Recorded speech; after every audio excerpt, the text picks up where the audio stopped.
माँ नाश्ते में क्या बनाया है? आलू के पराठे बनाए हैं आज। अरे वाह, आलू के पराठे, मजा आ जाएगा फिर तो।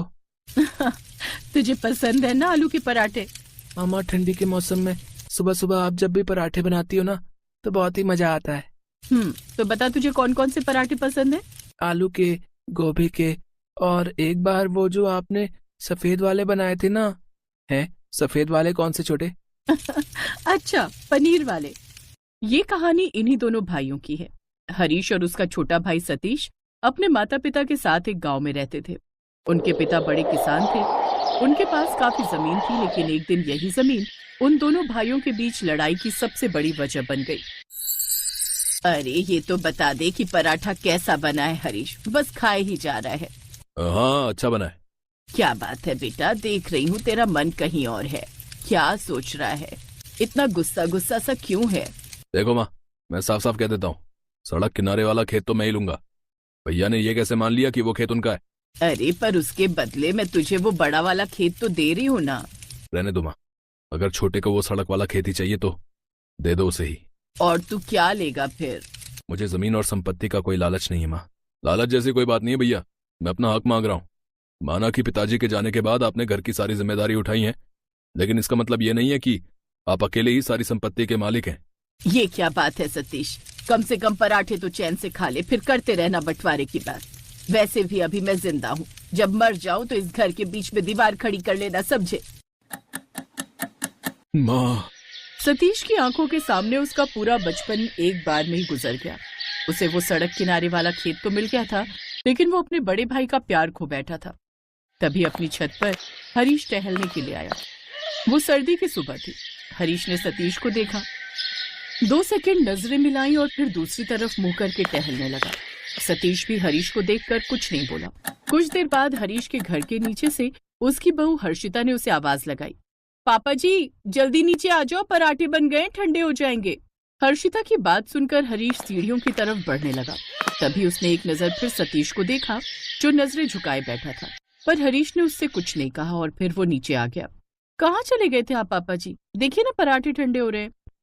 कहीं नहीं बेटा, वो ऐसे ही छत पर जरा टहलने गया था। कितनी ठंड है और आप ऊपर ठंड में टहलने चले जाते हो, बीमार पड़ जाएंगे। यहाँ बैठिए, मैं पराठे लेकर आती हूँ, साथ में दही लेकर आऊं? नहीं, पराठे के साथ सिर्फ चाय दे दो।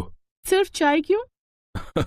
पता है, जब मेरी माँ पराठे बनाती थी ना तो हम दोनों भाई, मेरा मतलब हम सब चाय के साथ ही पराठे खाते थे। फिर शाम को जब हर्षिता अपने पति हिमांशु के साथ बैठी थी, सुनिए आज मुझे सब जानना है। क्या जानना चाहती हो? ये कि पापा जी और चाचा जी आपस में कभी बात क्यों नहीं करते? हम उनके घर क्यों नहीं जाते और वो हमारे घर क्यों नहीं आते? आप हमेशा टाल देते हो, पर आज मुझे सब जानना है कि आखिर ऐसी क्या बात हो गई दोनों भाइयों के बीच। अच्छा बाबा, धीरे बोलो, सब बताता हूँ। उस दिन हिमांशु ने हर्षिता को सारी बात बता दी।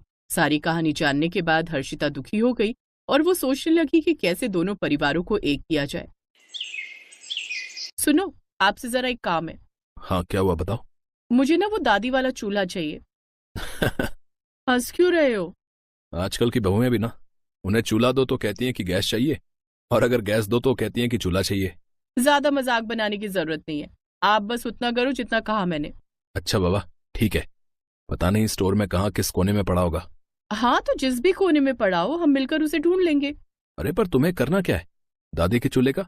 क्या आप नहीं चाहते कि चाचा जी हमारे साथ आ जाएं, दोनों परिवार एक हो जाएं? धीरे बोलो हर्षिता, पापा जी ने सुन लिया तो तुम्हारे साथ साथ मेरी भी डांट पड़ेगी।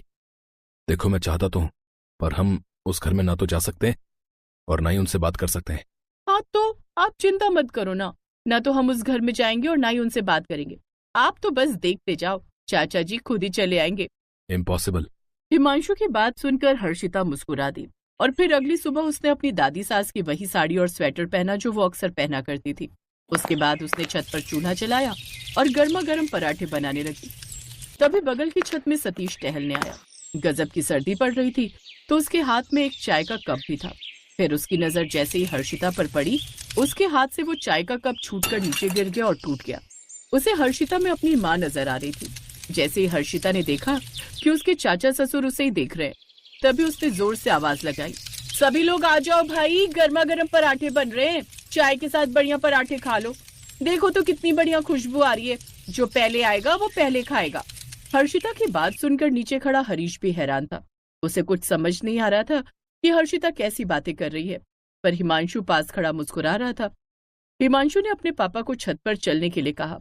उधर दूसरी तरफ ना चाहते हुए भी सतीश के कदम अपने आप ही हर्षिता और उसके चूल्हे की तरफ चल पड़े। एक पराठा मिलेगा जरूर, पनीर का पराठा बनाया है, आपको पसंद है ना? इतना सुनते ही सतीश ने झट से पराठे का निवाला खाया और फूट फूट कर रोने लगा। ये सब देखकर पीछे खड़ा हरीश हैरान था। वो तुरंत सतीश के पास आया और रोते हुए बोला, कैसा लगा छोटे, पनीर का पराठा? अगले ही पल हरीश किसी छोटे बच्चे की तरह अपने भाई के गले लग गया।